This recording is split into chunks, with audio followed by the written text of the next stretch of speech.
Hello dear friends, you are most welcome at Karmashila IAS. Dear friends, आज हम 18 अप्रैल 2020 दैनिक जागरण में कौन कौन सी इंपॉर्टेंट न्यूज़ आई है उन सभी का डिस्कशन करेंगे। तो फर्स्ट न्यूज़ अगर हम देखते हैं तो repo rate, reverse repo rate, bank rate, targeted long term reverse operation, LCR liquidity coverage ratio first topic रहेगा। सेकेंड टॉपिक आपदा प्रबंधन और सहकारी संघवाद, दैनिक जागरण के पेज नंबर 9 से टॉपिक लिया है। NPA and ways and means, Dainik Jagran के page number 10। And NABARD, SIDBI, Rashtriya Awasiya bank, ये सब क्या होते हैं, कहाँ से टॉपिक्स लिए हैं, अब एक बार देखते हैं हम। अगर फर्स्ट पेज से बात करें तो यहाँ से reverse repo rate, bank rate, ये सभी यहाँ से, एलसीआर सभी यहाँ से लिए फर्स्ट पेज से।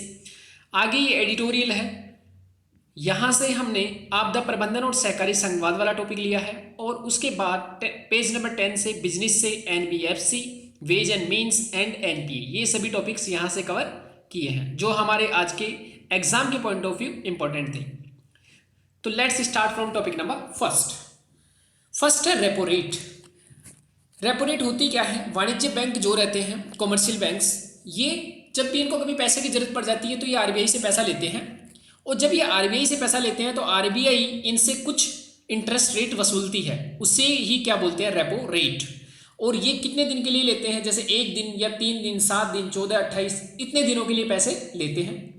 अब आरबीआई का इफेक्ट देखते हैं। अगर आरबीआई रेपो रेट में वृद्धि करती है और कमी करती है तो क्या प्रभाव पड़ता है। अगर रेपो रेट में आरबीआई वृद्धि करती है तो बैंकों को अधिक ब्याज दर चुकाना पड़ेगा और बैंक कम ब्याज पर पैसा लेगी, मीन्स ऐसे मात्रा में आरबीआई से कम पैसा लेगी तो बैंकों के पास तरलता कम होगी। मीन्स बैंक कम पैसा लेंगे तो बैंकों के पास कम पैसा रहेगा तो लोगों को भी कम पैसा उधार देंगे। इससे क्या होगा, लोगों के हाथ में कम पैसा रहेगा तो लोग मांग कम करेंगे, कोई भी वस्तुएं कम खरीदेंगे मार्केट से, तो उत्पादन भी कम होगा इंडिया में उन वस्तुओं का। जब डिमांड ही नहीं होगी तो क्यों उत्पादन करेगी कोई कंपनी, तो इससे जीडीपी कम होगी। साथ ही में अगर अर्थव्यवस्था में तरलता की कमी इससे होगी, क्योंकि तरलता क्या है, पैसा।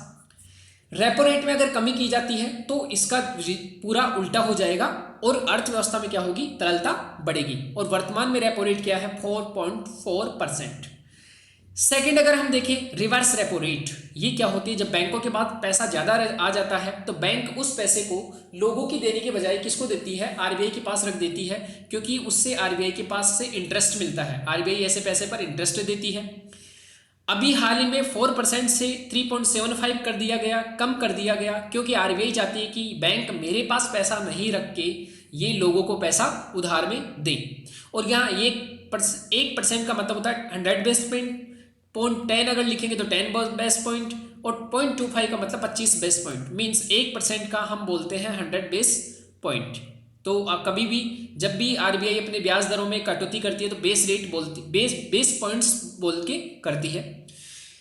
अब जब बैंक आरबीआई के पास पैसा रखती है तो आरबीआई उन्हें ब्याज देता है, इसे क्या है, रिवर्स रेपो रेट बोलते हैं। हमेशा ये रेपो से कम होती है, क्योंकि आप कभी भी देखो जब हम कोई पैसा ब्याज पर देते हैं तो उससे ज़्यादा पैसा लेंगे, जबकि जब वो हमारे पास ब्याज पर पैसा देगा तो हम उसको कम देंगे, अदरवाइज तो बैंक को तो घाटे में चली जाएगी आरबीआई यहाँ पर रिवर्स रेपो रेट को कम करती है तो बैंक के पास ज़्यादा तरलता रहेगी, क्योंकि अब वो आरबीआई के पास कम रखेंगे तो अर्थव्यवस्था में क्या है, तरलता बढ़ेगी। और इसका रिवर्स क्या हो जाएगा, जब रेपो रेट में वृद्धि करती है, रिवर्स रेपो रेट में आरबीआई, तो क्या होगा, अर्थव्यवस्था में तरलता संकट आएगा। नेक्स्ट है बैंक रेट। बैंक रेट का मतलब है आरबीआई द्वारा बैंक्स के द्वारा या बैंक के द्वारा लिए जाने वाली दीर्घकालीन ऋण की ब्याज की गणना। मींस बैंक रेट हमेशा रेपो रेट से ज्यादा होती है, 0.25, ये बेस पॉइंट ज्यादा रहती है। और आरबीआई जब बैंक रेट को बढ़ाती है तो बैंक्स की तरलता क्या हो जाएगी, इससे कम। तो ये भी एक इंपॉर्टेंट पॉइंट है जिसका हमको ध्यान रखना है कि आरबीआई का बैंक रेट को अगर बढ़ा देगी तो क्या होगी, बैंक्स की तरलता कम हो जाएगी। अगेन एक टॉपिक है targeted long term repo operation. RBI के द्वारा बैंक्स को जनरली रेपो रेट के ऊपर जो पैसा दिया जाता है वो कम रेट पे दिया जाता है, लेकिन जब बैंक्स ज़्यादा टाइम के लिए पैसा ले, 1 वर्ष के लिए या 3 वर्ष के लिए, तो रेपो से कहीं ज़्यादा इंटरेस्ट रेट देना पड़ता है। लेकिन हाल ही में आरबीआई ने क्या किया है, 1 से 3 वर्ष की अवधि के लिए अगर कोई बैंक पैसा लेगी तो रेपो रेट पर ही उपलब्ध करवाया जाएगा।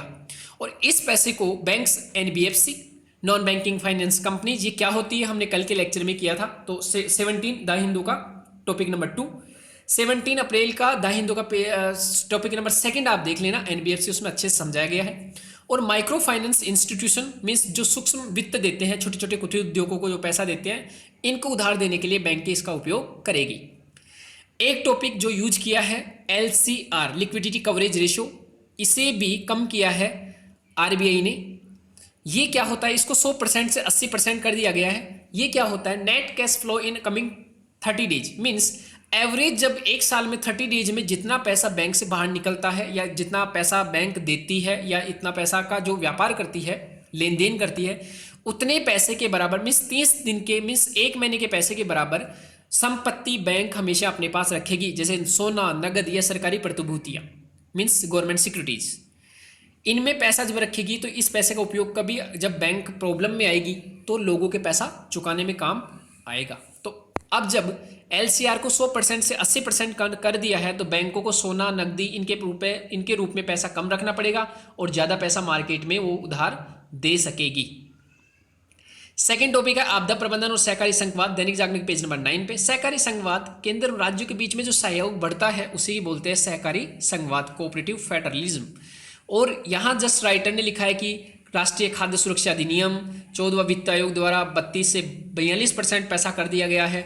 मीन्स इतना अगर 100 रुपीज़ गवर्नमेंट के पास आता है, सेंट्रल गवर्नमेंट के पास, उसमें से 42 रुपीज़ वो राज्य सरकारों को दे देता है। 15th फाइनेंस कमीशन ने अगेन इसको 41% कर दिया, क्योंकि अब यूनियन टेरिटरी बन गया जम्मू कश्मीर राज्य से, इसीलिए उसका पैसा 1% कम कर दिया है। जनधन योजना, GST परिषद, नीति आयोग, ये सभी सहकारी संघवाद के एग्जाम्पल्स हैं।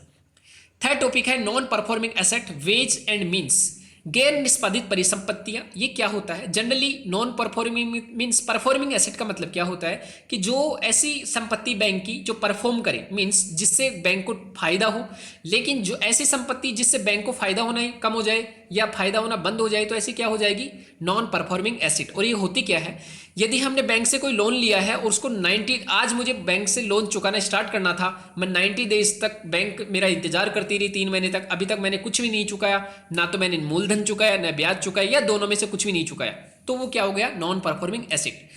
अब इसकी परिभाषा आरबीआई ने बदली है, इसको 90 डेज से बढ़ाकर 180 दिन कर दिया गया है। अगर 180 दिन तक कोई लोग नहीं चुकाएगा तो उसे नॉन परफॉर्मिंग एसेट कहेंगे।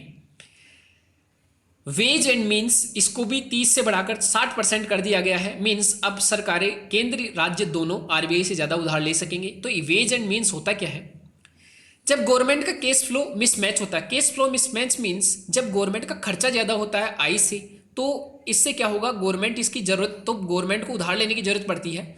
और वेज एंड मीन्स के अंतर्गत आरबीआई से कैश उधार लेती है कौन, राज्य सरकार और केंद्र सरकार, रेपो रेट के ऊपर, क्योंकि इंटरेस्ट रेट देना पड़ेगा गवर्नमेंट्स को और 90 डेज में अगेन चुकाना है, अन्यथा ज़्यादा ब्याज दर लगेगी रेपो से।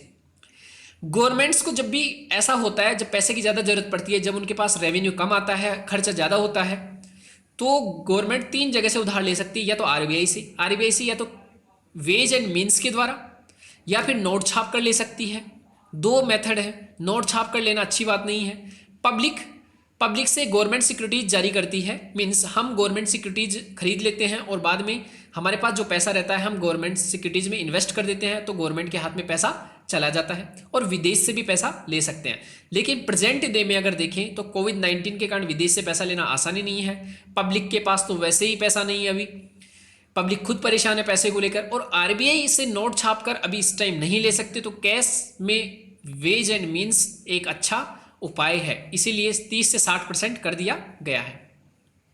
इसमें क्या होता है, आरबीआई जो बैंक, जो भी गवर्नमेंट है, इनके पास कितना पैसा आ रहा है, कितना खर्च आ रहा है, उसका एवरेज निकाल के उसमें से 60%, पहले ये था, अभी इसको कर दिया, बढ़ा दिया है 30 से 60%। पहले 30% के आसपास पैसे ले सकते थे, अब इसको डबल कर दिया है 60%। तो कितना परसेंट किया ये हमारे लिए इंपॉर्टेंट नहीं है, लेकिन वेज एंड मीन्स क्या होता है, एडवांस क्या होता है, ये हमारे लिए इंपॉर्टेंट है।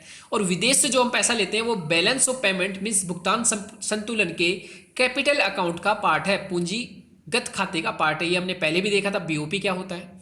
4th नंबर का टॉपिक है नाबार्ड, सिडबी एंड NHB राष्ट्रीय कृषि ग्रामीण विकास बैंक, भारतीय लघु उद्योग विकास बैंक, राष्ट्रीय आवासीय बैंक, ये सभी रीफाइनेंस वित्तीय संस्थान मीन्स ये तीनों कभी भी डायरेक्ट लोन नहीं देती है लोगों को, पहले ये बैंकों को लोन देगी और बैंक इनके द्वारा दिए गए लोन को पर्टिकुलर क्षेत्र में लोन देती है। जैसे नाबार्ड से अगर किसी बैंक को पैसा मिला है तो वो कृषि और ग्रामीण विकास के लिए पैसा देगी। राष्ट्रीय आवास बैंक जितने भी हमारे नए नए आवास बनते हैं उनके लिए पैसा देगी।